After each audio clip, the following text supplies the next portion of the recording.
Hi! Do you know there's a lot more to yoga than the tree pose? Or downward facing dog?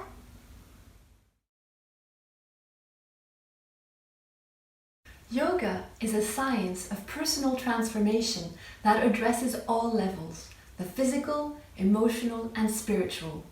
So what has yoga got to do with the Sustainable Development Goals and climate action, which is the theme of this year's International Day of Yoga? As the great yoga master Sadhguru explained in his address to the United Nations on the International Day of Yoga in 2016, with the Sustainable Development Goals, we are talking about human well-being. And how can we transform the world, he asked, without transforming individual human beings? Yoga is a path of personal transformation that guides us in uncovering the inner treasures of love, joy, peace, wisdom, and power that lie within us. Are these not the very qualities we need to achieve the SDGs? And are these not the ultimate goals we all seek? Also, is the climate crisis we are experiencing today not an invitation to transform our inner climate and our relationship with the ecosystems which we're a part of? In this Narayan webinar, I will draw upon the teachings of Paramahamsa Yogananda, author of the famous autobiography of a yogi, to share with you how the science of yoga, the science of union, can empower us to catalyze the individual, institutional, and global changes we need to see to make our food system sustainable, to protect our environment and all life forms, and to nurture healthy societies and individuals. Curious?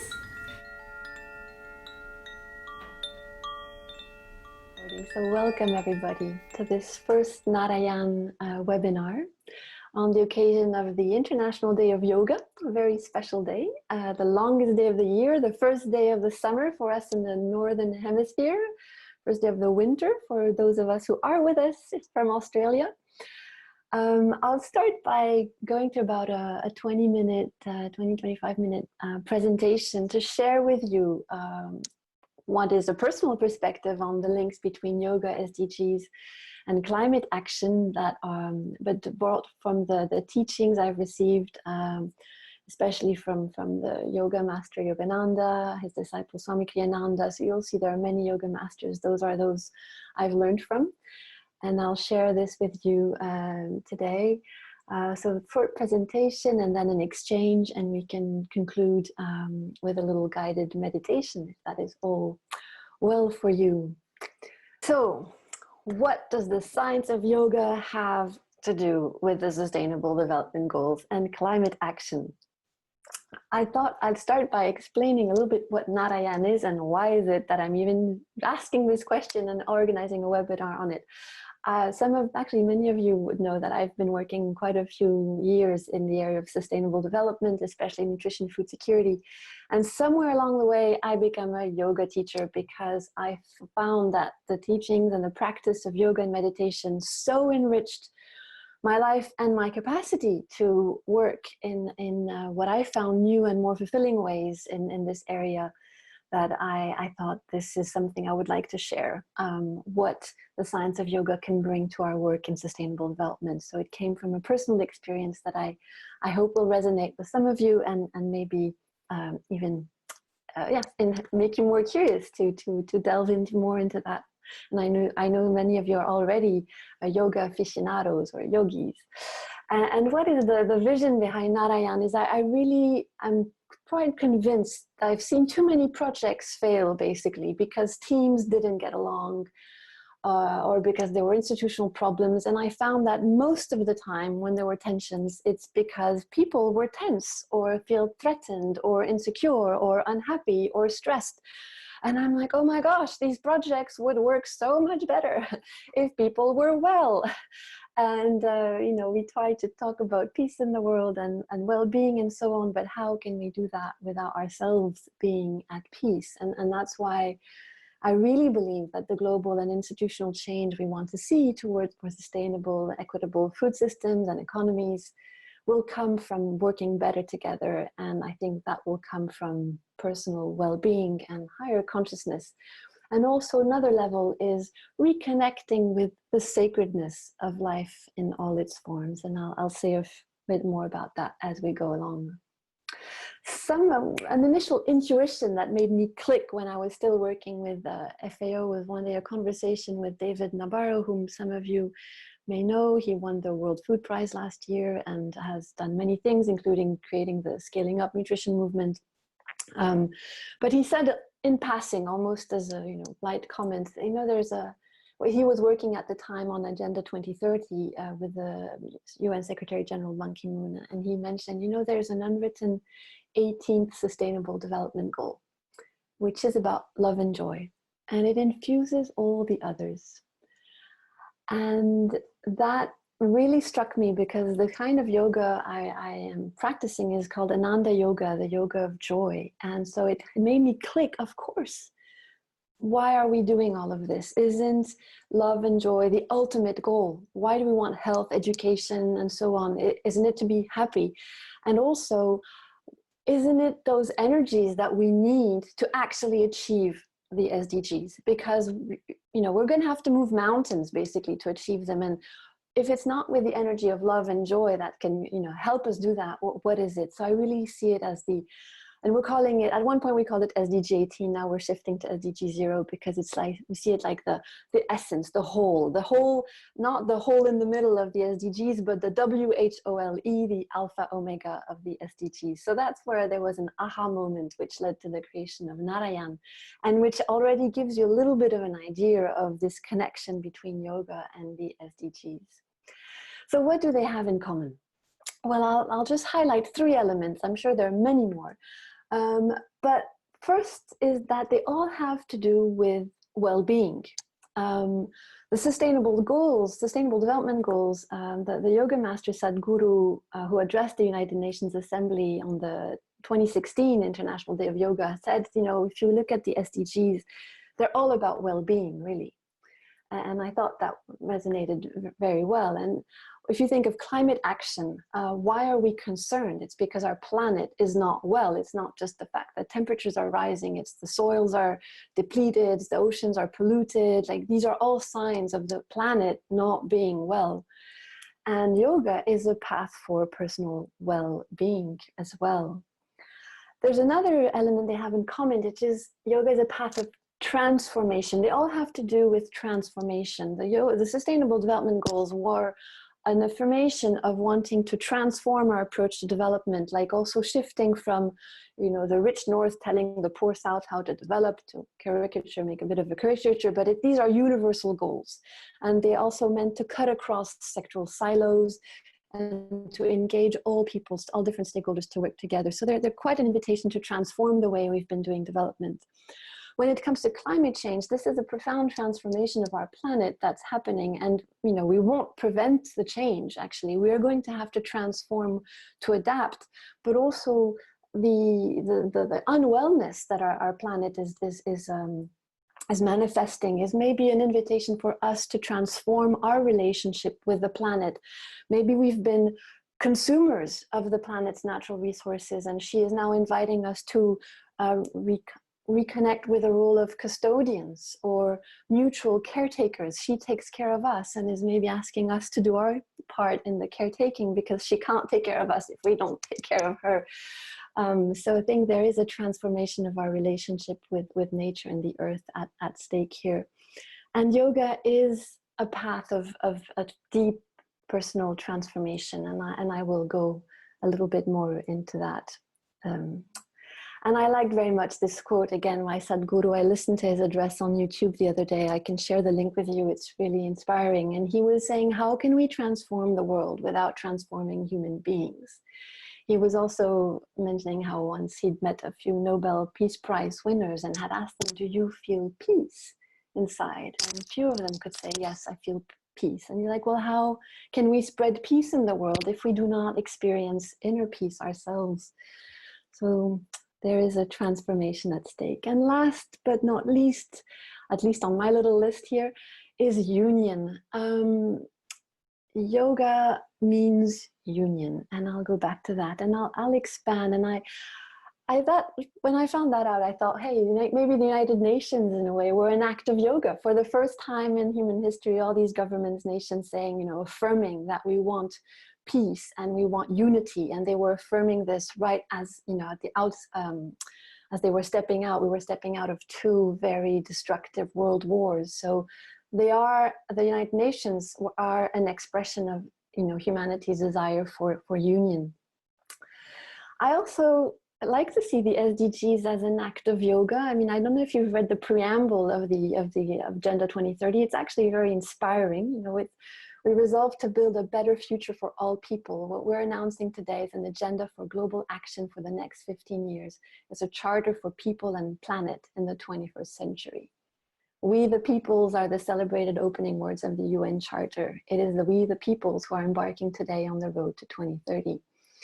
And I was thinking, I believe the SDGs were quite a milestone in human history, because it was 192 nations, I believe, that I signed up to them. That's huge, to sign up to an agenda of that complexity, which is valid for all, rich and poor, across nations, across cultures, and so on. Even the United Nations creation, initially it was just a handful of nations that signed up, and then other countries trickled in. But that was quite a milestone, I think, the passing, and especially when we know that so much consultation had gone through. So again, it's a very fascinating process of humanity affirming its unity in a way around a common vision for its future. I don't think we should take that for granted. And finally, climate action will require union between governments, business, civil society, nations, peoples, sectors and disciplines, and again, between people and nature. So we see union as all of that. So let's go a little bit more into what yoga is. Yoga is a path of union and towards union. Union with what? And that's why I like yoga, is that it's not dogmatic. It's a question of personal experience. It proposes a set of practices and teachings, but that then you can explore yourself. And so there's words I'm proposing here, but it's up to you to find the words, the concepts that speak to you. But one can say, the higher self, union with a deep I, as Eckhart Tolle calls it, or your soul with higher consciousness. If you relate to the notion of God and its union with God, for those who are Christians, what Jesus would say, the kingdom of God is within you. Something very abstract becomes concrete when you start practicing yoga. It can also be very union with creation, with nature. Some people feel very strong connections with nature, and so it's that union which leads to Sat Chit Ananda, which Paramahamsa Yogananda translated as ever existing, ever conscious, ever new bliss. So it is that bliss that we are after. And what are the qualities of that higher self, the super consciousness? They are peace, calm, love, joy, wisdom, power, light, and sound. So the practices of yoga are a path to experience these qualities. Sounds nice, doesn't it? Very, very tempting agenda as far as I'm concerned. And part of the teachings of yoga are based on this idea that our true self is the soul. And suffering comes from the fact that we have forgotten that.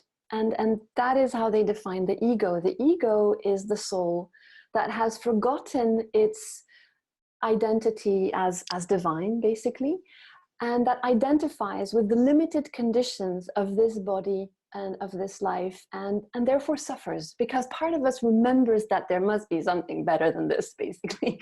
We know that this exists, we've been there, we know this, it's there, and yet when we're stuck in this idea or this separation of ourselves from our soul, we suffer. And so we suffer and we seek satisfaction and comfort in all sorts of ways, in chocolate, in buying a new iPhone, in getting more clothes, in trying to go on very fancy holidays, in falling in love, and maybe falling in love many times. But always we have this insatisfaction because we know there's something deeper. And the path of yoga is an invitation to seek for that inside, to remember that that is what we are. That is our true nature.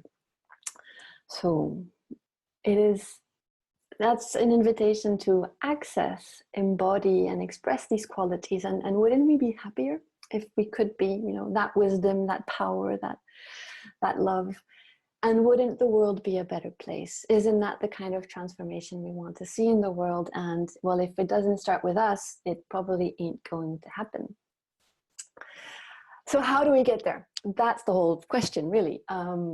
If we like the destination, how do we get the ticket to that?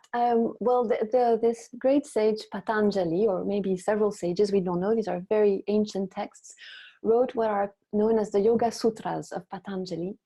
There are short sentences, affirmations, such as this one, that describe a path of yoga. And the yogis say this is a scientific path because, you know, thousands, if not hundreds of thousands or millions of people have been applying these practices over time with the same result of experiencing more peace, more expansiveness.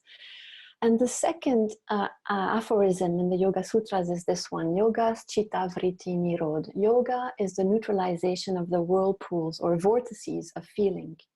And feelings can be like what we like or don't like, our desire and fears. And when you think about it, when we suffer, it's usually because either, for example, we want something we can't get, and then you get really upset. It's like, oh, I really, really want this. And then you suffer, or you don't like that, or you're afraid. And all of these feelings are natural. But what this aphorism is inviting us to do is not feed them, is to not get caught in that whirlpool where your fear just expands and expands, and it sucks more and more energy. And that's what is important here, because it's about energy. I'll actually start here. The path to achieving this union from an energetic point of view, as the yogis describe it, and in my very modest experience, I can say I feel it's true, is a process whereby we try to bring our life energy from outside. We tend to send our energy a lot out in our senses, to bring it inside in our core, in our astral spine, to bring it inside and up into the higher chakras, and in particular our spiritual eye here, which is known as the third eye and the seat of our intuition, and, you know, our seat of our higher consciousness. That is how the yogis present it. So it's a path of bringing the energy in and up. And what are the so to enable to us and invite us, to guide us in that path of bringing the energy inside and then up, to reach a state of what they call samadhi, ecstasy, or bliss, or union. There are different stages. And I'll just start by actually saying that this samadhi is known by the Buddhists as nirvana. The experiences that these different mystics across spiritual paths experience are very, very similar to one another. And so they, even, you know, great Christian saints who know nothing about yoga, when Saint Teresa, for example, would explain the sense of a very powerful surge of energy going up her spine, and then poof, you know, light or expansiveness. So it's as if there is a common, a universal actual experience to be had, and that different spiritual paths use different words for, but which is central to all. And the different limbs, it's called the 8 limbs of yoga, Ashtanga yoga, are the following. The first 2 are about behaviors and attitudes that, you know, that involve, on one hand, control, the yamas. So non-violence is one of them, and I'll go to them in more detail. And the other ones are niyamas. These are necessary observances. So, for example, one of them is contentment. So I'll come back to those yamas and niyamas in a moment, but they're very much about containing our energy, not losing our energy out into the world, or with, you know, violence, for example, to see on that example. The third step or limb is called asana, and that is having a still and comfortable posture, because what we're actually describing here is a path of meditation, of going deep inside and the first step in meditation is to be still, as many of you know. And asana is about being still and comfortable. That is where Hatha Yoga, which we all know yoga for, comes in. It is a series of practices that help us relax the body, loosen tensions, that enables us to then sit still and comfortably and have the energy flowing nicely in our body. So Hatha Yoga is actually a preparation for meditation. Then we have pranayama. Prana is energy or life force, and yama is control. And here we want to control the life force to bring it away from the senses and up. So inside, as I described before, in the inner spine and up. Pratyahara is then the step where you want to interiorize the mind. You want to still the mind and just bringing inside, leave aside all preoccupations and thoughts. Dharana is then concentration. A meditation is an act of concentration on a single object. It can be the breath, it can be a mantra, it could be the spiritual eye, all of these things. It could be a candle. There are many different ways, but it's really concentration.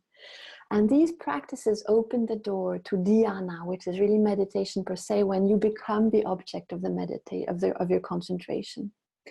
And that then leads to samadhi. So these are like the scientific steps in the process of meditations, and most meditation techniques, and there are many, have these things in common of stilling the body, stilling the mind, using the breath to concentrate and go into that very inward absorbed state, which opens the door to a state of higher consciousness. Going back to the yamas at the end, I'd like to expand a little bit on them because they're so central, actually. I find them extremely rich also for inspiring how we work in sustainable development and climate action. So the yamas are behaviors you want to control. So ahimsa is non-violence. Satya, truthfulness. Asteya, not stealing. Brahmacharya, which is non-indulging too much in the pleasures of the senses, it's moderation. And aparigraha, non-covetousness, not wanting, not being attached, not wanting things too much. And if you can't read that little cartoon, it's a disciple asking, "Oh, master, is it proper for a monk to use email?" And the monk answers, "Sure, as long as there are no attachments." That's quite cute. But if you take that in the context of development, I think a lot could be achieved if businesses, individuals, governments applied that. So for example, if you take non-stealing, there are many ways in which there's stealing going on, whether it's land grabbing or overfishing or taking more than what you need. And that's also where brahmacharya comes in. It's like taking more than what you need, or that for a healthy life. Do we need to have so much food or so much travel, or what is it? Because just we're trying to indulge our senses so much. There's also lying and honesty, called to be more transparent. For example, is it not a lie when if we're not taking into account the negative externalities that some of our production and consumption patterns have on the environment? They're just not captured in the accounts. For me, those are not completely truthful.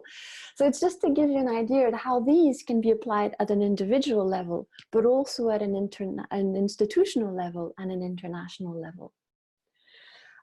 Same thing, and then we have the niyamas. So we have, and they're like the mirror, the parallel of the yamas. We have purity, contentment, santosa. I love that little kitten.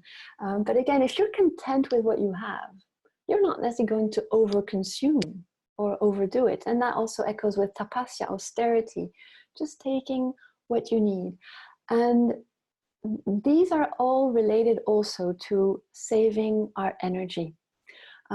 There's an image that Swami Kriyananda uses to describe the yamas and niyamas, which is that of a pail of milk. Imagine that we are like a pail of milk, and this milk is the nectar of well-being, and we want to keep the milk inside. But we have holes in our buckets of desires or wanting more or being violent, and these are the holes through which our energy just flows out. We're just losing a lot of energy when we're violent, when we lie, etc. And the niyamas are an invitation to increase the quantity of milk. We want more contentment. We want more purity. So this is really about increasing and preserving our energy.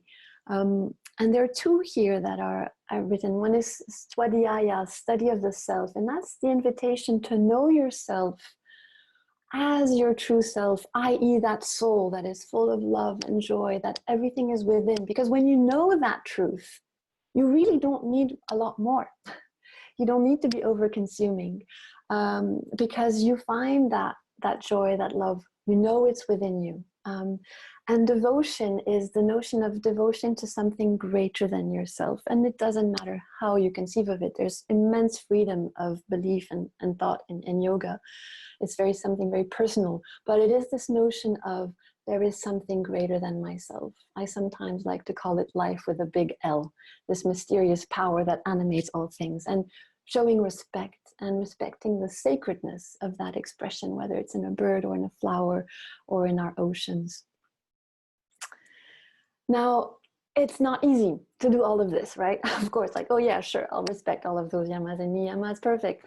Yeah, right, it's not easy. So that's why there are different paths, there are different practices of yoga there to help us. And we know only a few of them in general. One path that is very relevant to the SDGs and climate action is karma yoga, and that is achieving union through action. There's a lot to say about karma, so I won't go into that.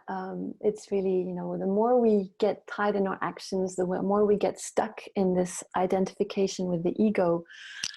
But the idea of karma yoga is to be acting as a channel for something greater than yourself, not with attachment to the personal gain, as an attitude of service and devotion. So for example, a lot of people engage in the environmental cause it's an act of karma yoga. They just love the trees or the earth or the oceans, and they want to serve that beauty. So there's a lot of karma yoga going on. A lot of people engage in humanitarian aid, or they're out there serving the life of others, and they give a lot. Now, there's a lot of burnout happening when you try to just take from your own energy. And that's where yoga invites you to connect to something greater than yourself, and just connect yourself to a much, much greater reserve of energy than your limited personal egoic energy. Because when you're acting as a channel for that, then, and those are the secrets of Mother Teresa, just for one example. How is it that these people can keep on giving so much at the expense, we think, of their own well-being? But actually they're connected to something that sustains them, that channels through them and blesses them, because the channel is blessed by what goes through it. I actually find that this karma yoga, it's interesting. It's acting without attachment to the results of your action. And so you can think, oh, it's not very results-based management. I found it works amazingly well, much better than RBM, when you just, go with the flow, tune in, as long as your intentions are good. Jnana yoga is about wisdom and self-knowledge. And so that's where there's this, there is a path of discrimination, discernment, being able to tell, when is it my little self that's clinging, or that wants things, or that wants recognition and so on, that's speaking? When is it my higher self that is more, as I was just saying now, ready to serve a greater goal, or that is, for example, connected to a higher form of love, which is not a selfish form of love, but a more disinterested form of love. So making those distinctions and practicing not being attached, that's vairagya. And so there's practices like holding a diary, reflection, and observing oneself. Then there's bhakti yoga, and the goal of bhakti yoga is to experience this very expansive, beautiful energy that some call divine love, that some call God. It's really about, gratitude. And there are many practices: prayer, ceremonies, offerings, pilgrimages, seeing the divine everywhere. Some people like to know that nature is inhabited by this very mysterious, beautiful force. Meditation, chanting, many ways practicing bhakti yoga, the yoga of devotion. And then Raja Yoga. Raja Yoga is the river into which flow the tributary streams of karma, bhakti, and jnana yogas, as just Swami Ananda said. So that's really the meditation, and it's really about that path towards oneness and union with infinite consciousness. And yes, I've kind of rushed through. I've already spoken quite a bit. So these are just, so you know, some of my teachers and references, in case you want to read more about them. And I can give you a few more recommended readings, but there are many fantastic yoga masters and teachers out there. And because we don't have much time for practice, I just wanted to say that I'm working on what I'm calling the Narayan Bundle of Joy for Sustainable Development, which will be a series of videos with how to practice Hong Sau meditation, and expanding also a bit on what I've shared with you today. Energization exercises, which were created by Paramahansa Yogananda, which are great for getting more energy, and Ananda Yoga, so the Hatha Yoga, which is practiced with a very strong emphasis on body, mind, soul connections, using affirmations as a part of the practice. So very beautiful form of Hatha Yoga. So in conclusion, really, yoga is about connecting with yourself, with others, and nature. And I believe many of us know that that's the essence of the Agenda 2030, of this world we want. It's more harmony, more connection, more flow. And this is something we can all practice within. So a path well worth walking.